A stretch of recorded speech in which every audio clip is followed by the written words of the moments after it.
mga inaantay na ako mamatay. Huwag kayong excited. Nasumobra na naman ang pagka-excited ninyo. Andito pa ako. Wala na to mga kabisdak. Mukhang tinamaan na si Bungit ng barang.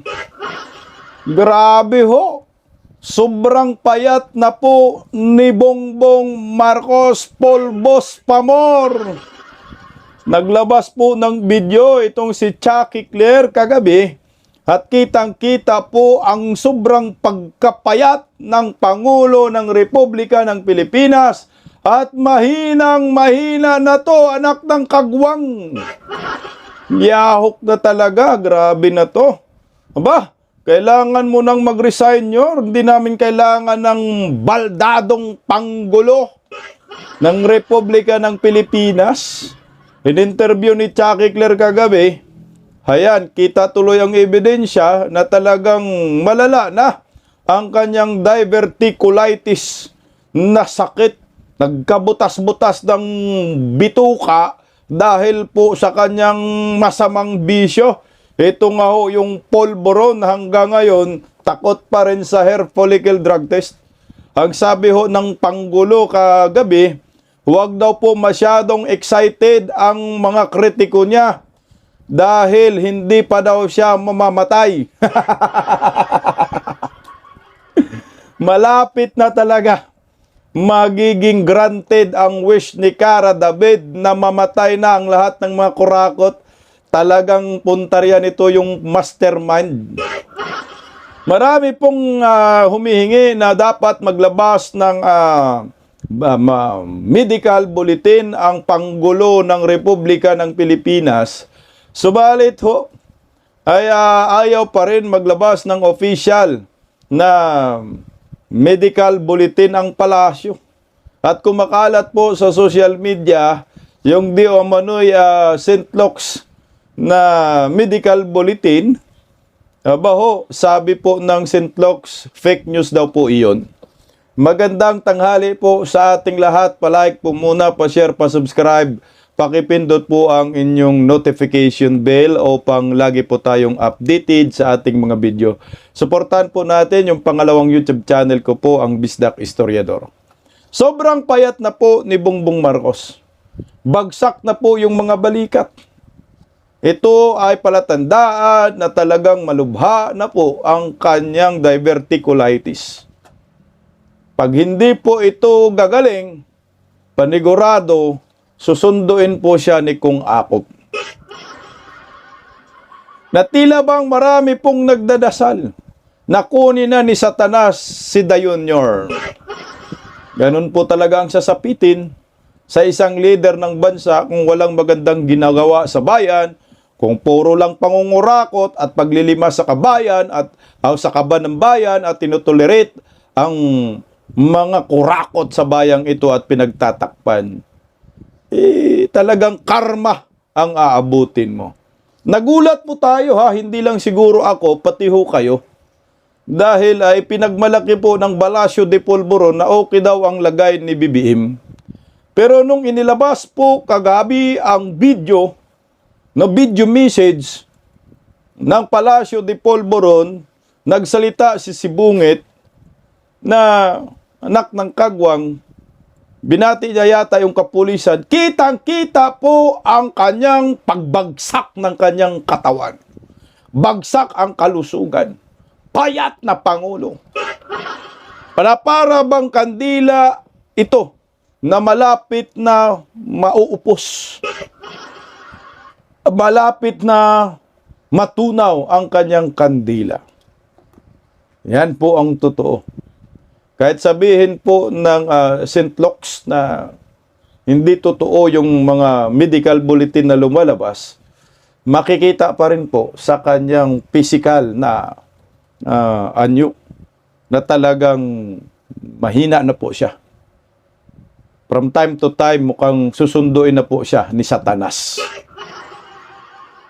May katapusan po talaga. Wala na. Tingnan mo naman. Grabe ang layo. Grabe ang pagbagsak niya. Kahon na lang yung kulang sa likod.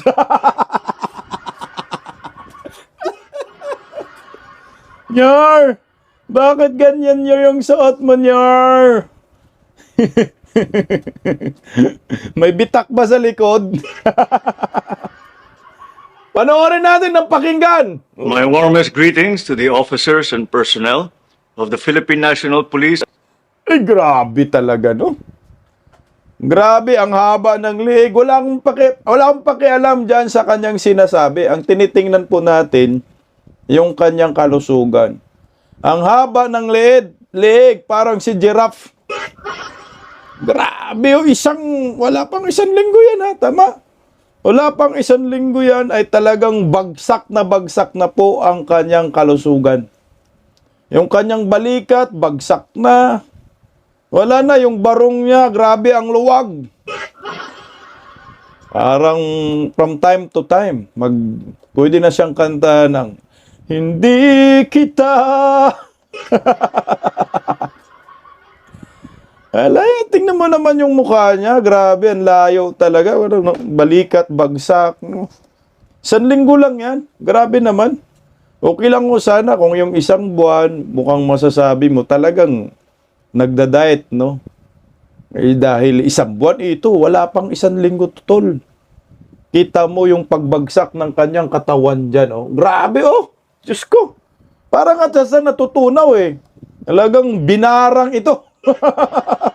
Alam mo yung barang sa amin sa Bisaya, pag binarang ka yan, wala pang isang linggo, talagang bagsak ang katawan mo dyan. Wala kang gana kumain, no? As you celebrate Philippine National Police Day, Oh. this occasion is a reminder why the PNP was organized in 1991. To implement the constitutional mandate that law enforcement must be under civilian authority. Since then, the work of the police has become more demanding. The Filipino people expect effectiveness, require our police to arrive and provide help quickly, and demand respectful and competent law enforcers. Many have risen to the challenges of these demands. So on this PNP Grabe, oh, tingnan mo lang naman, parang hinahabol niya yung kanyang hininga. Hindi mabuti yung lagay ni Bangag. Kitang-kita mo yan, grabe, no? Talagang pinilit nila na ilabas si Bangag kasi pag isang linggo hindi siya magpapakita sa publiko, matik po yan. Kailangan ora mismo ay magkaroon ng mga espekulasyong buhay pa ba siya. No? At saka patay, nasa batas po talaga. Pag hindi na po kaya ng Pangulo, gampanan ang kanyang tinatawag na duties and responsibilities, kailangan niya po lisanin ang kanyang posisyon. Kahit anong pilit ng mga kaalyado niya, putang ina, sumunod talaga kayo sa batas. Tingnan mo yan. Hindi na yan ordinaryo na pagkapayat, talagang malala po yung sakit nito.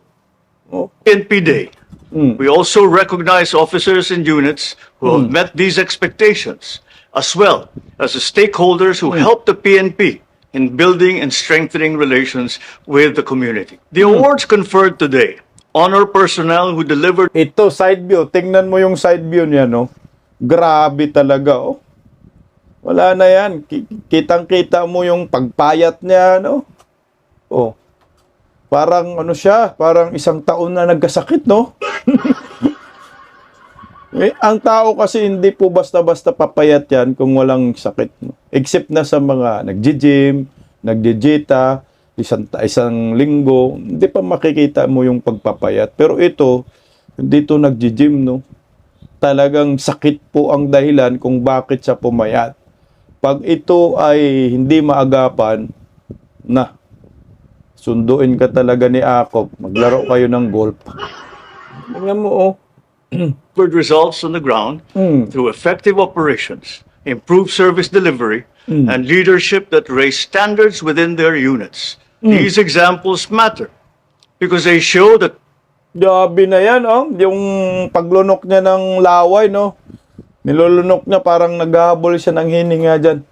Pero pinabasa pa rin nila, no? Nyor! Ngayon pa lang, sa Bisaya pa, maghinulsol ka na. Ngayon pa lang, magsisi ka na sa lahat ng makasalanan mo. Ano na to, kumbaga, signos na po ito na kailangan mo na magsisi kasi kinakastigo ka na ng Panginoon dahil sobrang dami mong kasalanan. Yung pagtatraidor mo kay former President Duterte, kay Pastor Kibuloy, ito na ho yun talaga yung resulta nito. Nakwento sa amin ni Pastor Kibuloy na nanaginip daw siya eh. Noon yung hindi pa na-detain si Pastor Kibuloy, nakikita daw niya sa kanyang panaginip, dumaan sa kabaong, dumaan sa kabaong, may kabaong dumaan sa kanya. Nakita niya si Bangag. Naka! Mukhang ito na to. Professionalism is built through daily decisions, and authority is exercised with restraint and with fairness. We are committed to strengthening training that improves decision making in very real situations, investing in systems that shorten response times, and enforcing accountability mechanisms that protect both the public and the honest police officer. As we build a bagong Pilipinas, peace and order remain fundamental for growth and public confidence. I ask every member of the PNP to focus on what matters most: visible presence, disciplined conduct, and service that communities can trust. These are the actions that steadily rebuild the confidence and give meaning to the badge that you wear. Congratulations to today's awardees, and my appreciation to all who have continued to serve with commitment and with love for the country. I wish you a happy and meaningful PNP Day. PNP Day, sobrang payat mo na. Binatikos po yan ha. Nung inilabas po yung video kagabi, marami pong bumabatikos. Sabi, ayaw namin ng pre-recorded. Gusto daw talaga yung live. Wala, kita kasi baka AI daw. Nasaan ba si Bangag? Pero kita mo yung kanyang pagkapayat, hindi na po yan ordinaryo. Pinilit lang siguro mag-video message kasi nga PNPD daw, PNPD, tsaka yung mga awardee daw ng mga government officials. Hindi naman siya nag-attend kasi nga wala na, ano na siya, kumbaga rugi na ba, no? Parang lantang gulay po dito si Bongbong Marcos.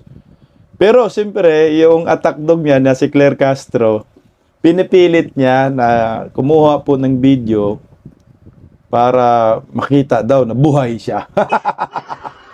At nag-selfie pa, no? Selfie pa si Chucky Claire para makita daw na alive ang kicking. Kasi sabi daw AI daw. So ngayon, lalo pong nabibisto yung kalusugan ni Bongbong Marcos na hindi na po talaga maganda. So kailangan na po talaga ito magpahinga, pamahinga na habang buhay. Ito, naglabas po sila ng video interview live, no? Ito na oh. Naglalaro siya diyan. Namuntikan pa matapilok kasi napatid niya yung aso niya diyan. Oh, ito si Claire Castro oh.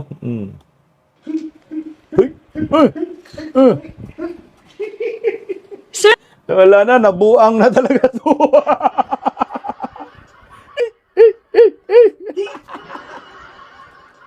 Nabuang na talaga to si Dayunyor. Yung aso niya, nilalaro niya. Ang ganda ng script nila, no? Tapos, kunyari, naglalaro ka ng aso. Para sabihin malusog. Hindi na talaga malusog. Inintay ka na ni Kung Akop, sir. Biglang dating yung si Claire Castro dyan. Chucky Claire. Ayan na, oh. anong name ng dog? Or, ano pangalan? Puta! Nasisi pa yung aso. Sas kung natumba ka lang. Tiga na madulas ang buang. Yan, nako. Presidente si Inday Sara diretso sana. Ang gulo mo, ha? Ano daw yung name yung aso? O, sige nga. Ang pangalan nito si Oreo. Bakit Oreo, sir? Kasi nung tuta pa ito, bilog na bilog itong itim doon sa mata niya. So, nung nag-iisip yung mga anak ko kung ano yung gagawin pangalan, sinabi mo kang may Oreo siya sa mata niya, kaya Oreo ang naging pangalan. Ano ka? Na, grabe naman, Nyor. Ang payat mo na talaga, Nyor. Oreo daw ang pangalan ng aso. Akala ko Claire Castro. Oreo. Di ba ho ang aso mo ay Claire Castro? Ayan, nag-interview sa'yo. Grabe na talaga niya, no? Payat na, bagsak na yung balikat. Wala na. Kulang na lang to St. Peter. Alam mo, tingnan mo ho, yung kalusugan niya, talagang bagsak. Hindi nyo po pwedeng dayain na sasabihin maayos ang kalusugan niya. Hindi na yan yung katawan ni Bongbong. Talagang paupos na siya. From time to time, bibigay ho ito. Pag hindi ito makinig sa doktor, tigok ka. Kaya wag kang makinig nyo, ha? Sige nga, anong pinag-usapan nila? Okay, anyway, sir, nandito na ako. Gusto ko na rin po ang kamustahin. Kamusta na po kayo ngayon? Okay na. Ang giling ng mga doktor ko. Ang biling ng mga doktor mo. Okay naman, ang biling. Wala, ang galing. Wala, hindi ka okay, sir. Huwag mong dayain yung sarili mo. Kita mo naman yan, grabe naman. Pulburon mo kasi, saan ba galing yan? Nakakabutas mo lang ng bituka yan. Yung alak mo na milyones yung bote, kakabutas ng bituka yan eh. Sige, nakaw pa, pulbos pa, malapit ka na talaga. O, tingnan mo naman, amo nyo, mga bubunista.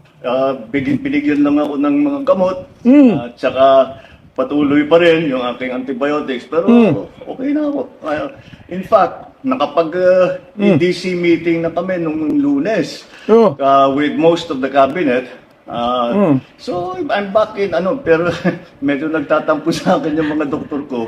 Kasi sinasabi nila, wag muna. Sabi ko, hindi ko naman pwede pagantayin lahat ng mga nangyayari. Tama yan, huwag kang makinig sa doktor. Huwag kang makinig yan, tigasan mo pang panga mo. Tignan mo ang nangyayari sa'yo. Sus ko, Ginoo, no? Miyahok na. Payat na payat. Iba yung pagkapayat. Sus ko. Tingnan mo yung suot niya, oh. Luwag, maluwang. Luwang na long, walwal na, oh. Wala na. Yung pagkangiwi na, iba na. Huwag kang makinig sa doktor. So, tinuloy ko na lang. And Tinuloy daw. tomorrow, I have some meetings in the office. And tuloy-tuloy na. Pero sir, nabanggit sa akin Tuloy-tuloy na. O sige, tuloy-tuloy ka na kay San Pedro. Pero hindi nga to pwede kay San Pedro. Pwede yan kay Satanas. Tanggap ka. Baka nga si Satanas, tatanggihan pa siya eh. Wala, tingnan mo naman. Mukha na yan. Tao pa ba yan? Damonyo na yan. Nagpapasikat si Claire Castro kasi nga, para nga sabihin na buhay siya, no? Pero kita mo naman, lalo pong nagkaroon ng matinding espekulasyon ang maraming Pilipino dahil kita po natin sa kanyang katawan ang malaking pagbagsak. Wala pang 1 linggo, ganyan na ho ang nangyayari kay BBM. What more pa pag tumagal ng 1 buwan? Pag matigas ang ulo nito, nako, yari ka talaga. Litson to the max. ni Sec Dave. Meron daw kayo napaniginipan. Parang may namimiss yata kayong food. Dahil, ang ano ba rito, kailangan for a few days, hindi ka pwedeng kumain ng solid food para matanggalan ng stress yung bituka mo. So, puro sabaw lang ako. Kaya nanaginip ako yung isang gabi. Sabi ko sa doktor, pwede na ba ako kumain ng kung ano-ano? Kasi nanaginip ako, nakakain ako ng steak. Ito ang iniisip ko. Pero hindi pa pwede. Hindi pa, ngayon pwede na. Pwede ngayon na. Pwede na. Ayan. Good Sabi news niya, na yan. kumain na ako ng hamburger. Ay na. Putang ina. Steak yung panaginip, tapos yung kinain hamburger. Kasi yung pati, di ba? Baka rin naman yan, steak din. Putang ina, naaning-aning na si Dayon niya. Jesus, Ginoo. Ang tawa ng nabarang. Ayoy, bumalik na sa pagkabata. Nagiging sunga-sunga na. Normal pa ba yan? Tangina, hindi na po. Mga panaginip pong steak, burger kinain. Bawal daw kumain. Puro daw sabaw-sabaw daw yung kakainin daw, sabi ng doktor. Hindi ako naniniwala. Puro ka sabaw-sabaw. May pulburon dyan. Tsaka may alak. Wala na. Parang ano na siya dyan. Hindi na siya physically fit talaga. sa pagkapangulo. Kailangan na po lisanin yung posisyon niya. But anyway, sir, namimiss na kayo na ibang mga taga-media. Sabi nila, ba't hindi nakarating si Pangulo sa awards rights ng mga outstanding government workers? Wala na, panahingiwi, oh. Hindi ako nakarating dahil meron pa akong gagawin. Pinapunta ako sa, nagkonsulta na nandito yung mga Putang ina mo, talo talaga na. Magparehab ka. Oh, ito. doktor. Nagkonsulta sila para tignan na talagang maayos. Kasi Nagkonsulta daw, nandito ang mga doktor, nagkonsulta sila. So, doktor na ngayon ang naghingi ng konsultasyon sa'yo? Di ba ikaw yung nagpakonsulta sa doktor? Hindi yung doktor nagpakonsulta sa'yo, nabuang na talaga to. Nagkonsulta sila. Uy! Nagkonsulta, kinonsulta ka, nagpakonsulta sa'yo. Ano bang pulburon hinihigop mo? Hindi, huwag kang makinig sa mga doktor mo. hindi nga nagre-reklamo sila. Na dapat magpahinga ako. Sabi ko, hindi ako pwedeng magpahinga. Hindi ako Tama kasama- yan! Hindi ako kasama dyan sa mga pahinga. Tama dyan, huwag kang magpahinga. Huwag kang matulog. Okay yan. Sulitin mo yung mga nalalabi mong araw. Sa mundong ibabaw. Di. Kasi ang tao, excited ka nang makitang magorgor. Ito lang yung presidente na maraming naghihintay sa anong mangyayari sa buhay niya. Ito, karma ho ito. Sa akin na. Sa dami niyang ginigipit. Yung pastor na wala namang kasalanan, ginipit. Tatay Digong, Inday Sara, wala namang kasalanan, ginipit. Ito yung sukli yan. Oh. Nasa labas ka nga, hindi ka nga nakakulong, no? Hindi ka nakulong, hindi ka naparusahan dahil sa pangungurakot. Pero tingnan mo naman yung katawan mo, dahan-dahan ka pinapahirapan. Dahan-dahan ka pinaparusahan ng Panginoon at dahan-dahan ka inuubos para kang dila na nauupos. O ito po yung nakita natin kay Dayunyor. Tuloy! Huwag mo sana. Maraming salamat sa lahat ng tao na that have been concerned about my health at maraming nagpadala ng mga mensahe. Sino yon? Ako, hindi kami concerned sa health mo. So, tingnan mo naman yung mukha na yan. Wala na yan.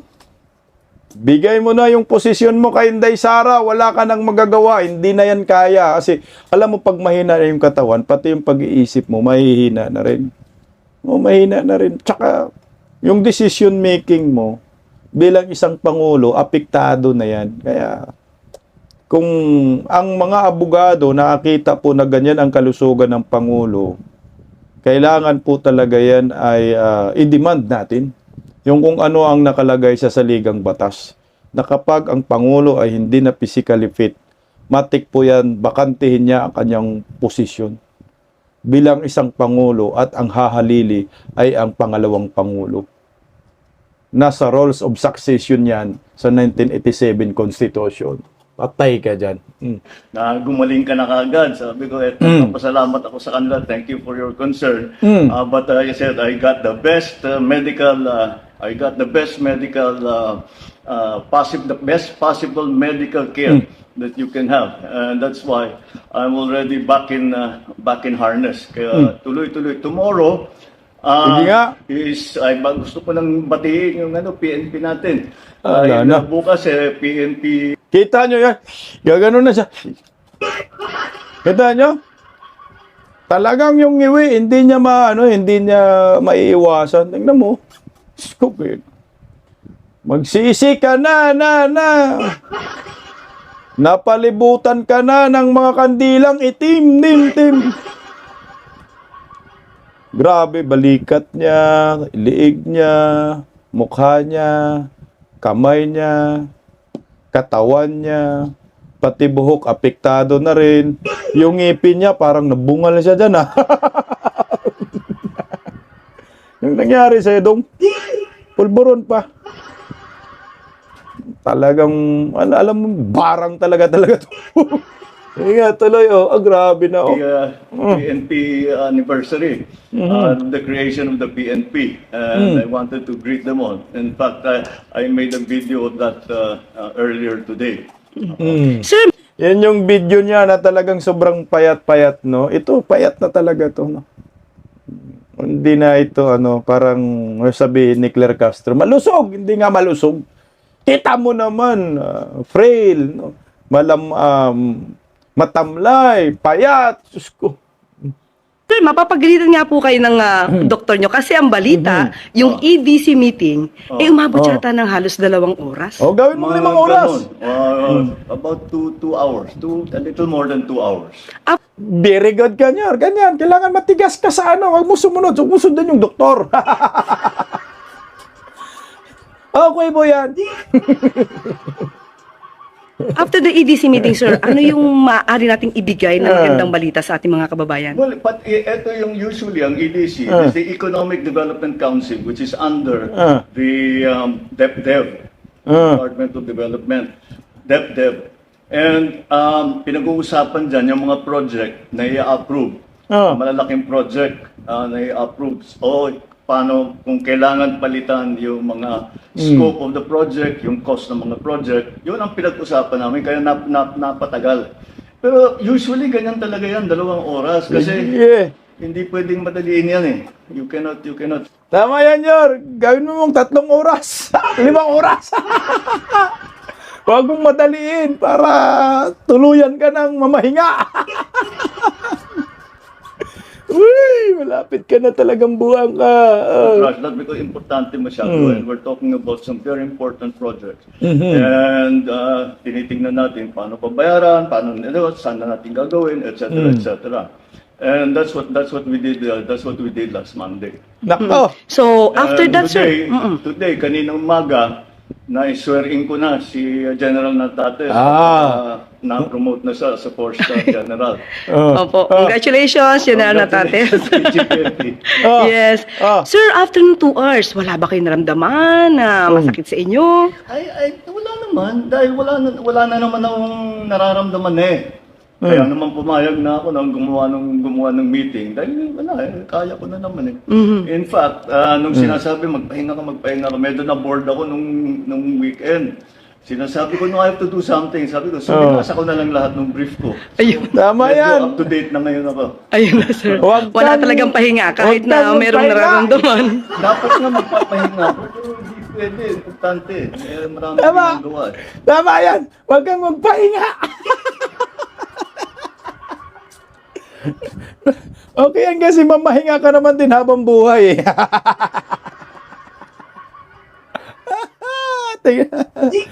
Alam niyo po, ito. Alam niyo po, nag-research ako, no? Ang sabi po dito, tol, alam niyo ba na itong, ang tawag dyan, itong diverticulitis na sakit ni Junior ay pwede ito magiging sanhi ng kamatayan. Oh, nang dadapuan ito. Pag ito ay hindi nagagamot ng maayos, maaring magdulot ito ng mga komplikasyon tulad ng perforation ng bituka, no? Sepsis, saka abscess na pwedeng magdulot ng panganib sa buhay. Yan po ang magiging resulta yan. At posible din siya magkaroon ng colon cancer pag hindi naagapan. Pag hindi ka makinig daw sa advice ng doktor, pwede mo tong ikamatay. Pero pag tiningnan po natin yung kanyang kalusugan, isang bulati na lang nito ang pipirma. Ewan naman, yung liig, alam mo pa, yung liig niya dito, nawala yung laman, pumayat, kaya nagmistulang giraffe siya dyan. At yung balikat niya bagsak. Tapos talagang pumayat siya. Lumiit talaga siya ng todo. Maluwang na yung mga pulo niya. Tapos ginaganon niya dito pa, yung last button, kaya para siyang nasa St. Peter ang datingan. Pero, ayan, yan yung reason ni Claire Castro kung bakit in-interview niya. At nagsilpi pa dyan si Claire Castro. At may panawagan siya sa mga nagdadasal ng kanyang kamatayan. Narito yung huli niyang video. Narito yung huling video niya. Panoorin natin kasi may buwelta siya sa mga taong nagdadasal ng kanyang kamatayan. Huwag daw kayo excited. Hindi rin naman ako excited kasi wala pa akong pambili ng lechon. Pag nakaipon ako pambili ng lechon, dalawa kasi yung pangako eh. Ayan, panoorin natin pakinggan. Yon. Sir, nabalitaan niyo na po ba itong si Kong Sandro nag-inhibit sa usapin tungkol sa impeachment? Ano po, nag-usap na po ba kayo? Hindi. Ang katotohanan, hindi nabalitaan ko sa news din. Hindi niya sinasabi sa akin. Pero tama yung ginagawa niya. That's very proper. Palunok ng laway na sa dyan. Lana, di natatagal to. Meron siyang bias for me. Lunok na naman ng laway. Pilitin mo na walang bias. Lunok na naman. Talaga siya, sana naman magkabias siya, no? Dahil anak mo siya. But, Pero hindi, sir eh. Hindi eh. hindi, pero tama yan. He should recuse himself. He should remove himself from the process so that the process can be seen to be fair and proper. Ayan. Oo. Pero sir, Wala na. Hindi na kami umaasa sa impeachment. Putang ina, dito na lang kami sa wish ni Cara David. Kahit mag-inhibit pa dyan si Sandra, kita mo naman ang ebidensya eh. Look at that! Wala na yan. Wish ni Cara David, konti na lang magiging granted. Sa Arswila lang naman yung impeachment dyan. Hindi na ako naniniwala dyan. sir, ano ngayon ang masasabi niyo sa ating mga kababayan na nag-aalala sa inyong kalusugan? Ngayon. Don't worry. Ito, yan lang yung mga yung sinasabi ko noon, yung sinabi ko sa inyo last week.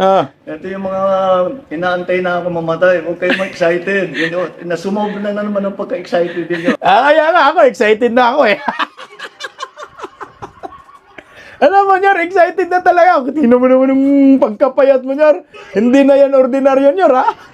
Alam mo, pag mga ganyang edad, may mga sakit, diverticulitis, maapektuhan lahat ng organs niyan. Oo, kunik-kunik na yan. Mag-ano yan, marami ng komplikasyon yan. Siyempre, pinipilit niyang tumawa. Tingnan mo yung tawa niya, parang pustiso bang ngipin niya? Nagiging bitilapia ng datingan niya doon, nabungal. Andito pa ako. Nandiyan ka pa. The government, we're doing everything that needs to be done. Walang patid ang trabaho ng gobyerno. Sige, tuloy-tuloy lang kasi nakikita namin yung pagkaupos mo. Goods yan, goods. Pero sir, marami pong suporta na nagmumula talaga sa ibang mga kababayan natin na Sino? pinagdarasal po ang maganda niyong kalusugan, ang maayos na kalusugan. Maraming salamat. Kaya nga, nagpapasalamat ako sa kanila dahil nung nabalitaan nga na meron akong diverticulitis, ang daming nagsabi, ay, meron din ako niyan. Yung kapatid ko, ganyan. Yung kaibigan ko, ganyan. Ay, papasalamat ako sa kanilang lahat dahil napakaganda naman pa na malaman na napakarami na nag-aalala sa akin. Ayan. Marami po talaga nag-alala sa iyo at saka napakarami din nagdadasal na yung wish ni Cara David ay matupad na. Na mukhang nakikita na po namin na malapit na matupad. Ganito, dapat maglabas po kayo ng medical bulletin. Sabi niya marami daw na nagkaganyan daw, nagkasakit na hindi na mamatay, no? Pero ito, bakit kay Attorney Rowena Guanzon? Yung tatay daw niya, diverticulitis, ni BBM. Pag dumugo, kailangan ng surgery. My grandfather, Mateo Jr. died due to bleeding from diverticulitis. Narinig mo yan, Yor? Si Attorney Rowena Guanzon, namatay yung kanyang tatay dahil sa sakit na kagaya kay Bangag. Pag matanda na magkaroon ng komplikasyon. At yung attachment niya, yun yung kumakalat sa social media na agad naman po pinasinungalingan ng ng St. Luke's. Ang nakalagay kasi diyan, ayan Marcos Ferdinand Jr. Romualdez. Ayan, pangalan niya, January 25 ba yan? Ang nakalagay, impression severe, sigmoid, diverticulitis with perforation and extensive. Basta malala na. Yun. Pero sabi ng St. Luke's, ang sabi ng St. Luke's, hindi daw yun totoo. Fake news daw yun. Pero kahit sabihin mo na fake news,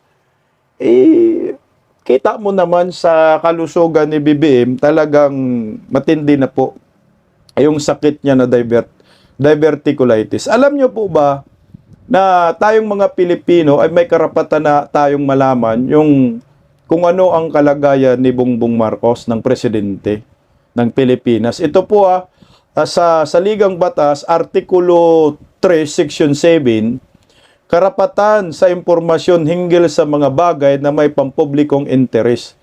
Ang kalusugan ng isang nakaupong Pangulo, kapag may epekto ito sa pamamahala ng bansa, ay malinaw na saklaw ng pampublikong interes. Kailangan ipaalam niya kung ano yung lagay ng kanyang kalusugan. Artikulo 7, Section 12 ay nagsasaad, sa kaso ng malubhang karamdaman ng Pangulo, dapat ipaalam sa publiko ang kalagayan ng kanyang kalusugan. Ang mga kasapi ng gabinete na namamahala sa pambansang seguridad at ugnayan ng panlabas, gayon din ang Chief of Staff ng Sandatahang Lakas ng Pilipinas, ay hindi maaring ipagkait ang paglapit sa Pangulo sa panahon ng gayong karamdaman. Artikulo 11, Section 1 ng Konstitusyon ng 1987 ay nagsaad, ang katungkulan sa pamahalaan ay isang pampublikong tiwala. Ang pagkapangulo ay hindi isang pribadong tungkulin. Ito ay may tuloy-tuloy at hindi maaring ipasa o ipagkaloob ng mga tungkuling konstitusyon. Punong komandante ng Sandatahang Lakas, punong ehekutibo at punong diploma. Tama. Dahil dito ay lehitimong karapatan ang mga Pilipino na humiling ng isang medical bulletin mula sa Pangulo. Hindi bilang chismis o pangihimasok sa pribadong buhay, kundi bilang usapin sa pampublikong pananagutan, pagpapatuloy ng pamahalaan at pambansang seguridad. Yan po ang malinaw po na nakasaad sa batas. Kung gusto mo, pwede ko rin itong gawin. Sorry. Sa ChatGPT pala yun. Ito pa. Ngayon, kailangan po mag-demand tayo ng medical bulletin. Kasi nga, nakasaad din po sa Saligang Batas, pag pansamantalang hindi po kayang gampanan ng Pangulo ang kanyang tungkulin, ay dapat ang hahalili ang vice-presidente. Ito sa Artikulo 7 naman, Section 11, Talata 1 ng Konstitusyon, kapag ang Pangulo ay pansamantalang hindi kayang gampanan ang kanyang tungkulin, at ito ay ipinaalam sa Pangulo ng Senado, sa Senate President, at sa Speaker of the House, ang pangalawang Pangulo ang otomatikong magiging acting President. Yan ang maliwanag. Nasa batas yun. Ngayon, kakasakit si Bangag, so hindi niya kayang gampanan. So sabi, magpahinga ka. So dapat ipaalam ito ng executive sa Senate President at sa Speaker of the House na ako ay hindi ko na kayang gampanan muna. So, yung aking tungkulin, pansamantala. Kaya dapat ang halili ay vice-presidente. Kagaya ho nito, tingnan mo. Itong ginawa ni Baki, yan, sa Cebu, pumunta po siya sa Cebu para sa ASEAN. Yan ay paglabag sa Saligang Batas. Nilalabag niya yung Article 7, Section 2, na dapat ang gagawa yan ay pangalawang Pangulo, hindi First Lady. Kasi kita naman natin si BBM, sobrang payat na, hindi na niya kayang gampanan yung kanyang tungkulin. Ito ay paglabag sa Saligang Batas. Na talagang nalulung masyado ito sa kapangyarihan si Baki. Walang mandato ang First Lady dyan, anak ng kagwang. Kaya labag yan sa saligang batas. Kagaya rin ho nito. Ayan. Hindi pwede yan si Ralph Recto. Executive Secretary Ralph Recto arrives in Camp Crame on behalf of President Ferdinand Marcos Jr. for the celebration of PNP Day on Thursday, January 29. Recto is welcomed to the National Police Headquarters by PNP Chief General Jose Melencio Nartatis Jr. and Interior Secretary John B. Crimolia. Ang dapat niyan, nakasaad sa Article 7, Section 11, na dapat ang gaganap yan ay ang Vice President. Dahil ang Pangulo, kitang-kita po natin, ay malubha na po yung kanyang karamdaman. Kung hindi niya magampanan. Kung tuluyan na po talagang hindi na physically fit ang Pangulo, automatic po na siya ay papalitan ng pangalawang Pangulo bilang isang Pangulo ng Republika ng Pilipinas. Yan ang maliwanag dyan. Kita mo naman, payat na. Nagkautal-utal na. Pag physically fit ang pag tinitingnan natin, hindi siya physically fit na. Siya po ay mahina na. Kita mo naman, naghahabol ng hininga, payat, matamlay. Hindi yan ang dapat mamuno. Kaya tama na. Sobra na ang panluloko at pagkukubli ninyo sa totoo ninyong kalusugan. Mag-resign ka na, bumaba ka na sa pwesto kusa. Huwag nang garapalan, huwag nang makapal ang mukha. Kahit anong palusot po ninyo, kita po natin na si Bongbong Marcos ay parang kandila na dahan-dahan na po nauupos. Payat na, mahina na nagmistulang binarang ang Pangulo. Paggising sa umaga, tanghali at gabi, nakikita ko ang post niya, ang hapdi. Paano nga ba to? Di ako makatanggi. Watch ko na lang at isipin ng mabuti. Bisdak Pilipinas. Bisdak, tinig ng katotohanan. Sa bawat vlog may laban sa kasinungalingan. Mulat ang mata, gising ang masa. Bisdak Pilipinas, para sa bayan, gumigising sa diwa. Sa likod ng kamera, tapang ang dala, walang sinasanto kung mali ang gawa. Hinay-hinay, pero palaban. Boses ng tao sa digital na labanan. Bisdak, tinig ng katotohanan. Sa bawat vlog may laban sa kasinungalingan. Mulat ang mata, gising ang masa. Bisdak Pilipinas, para sa bayan, gumigising sa diwa.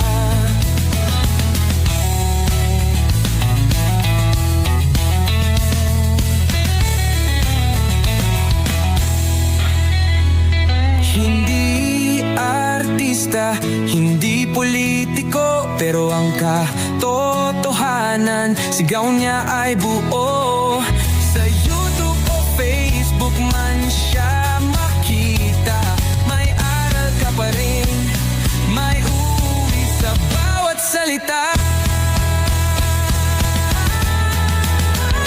Bisdak, gising sa katotohanan, di lang kwento, kundi panawagan. Sa bawat Pilipinong naghahanap ng liwanag.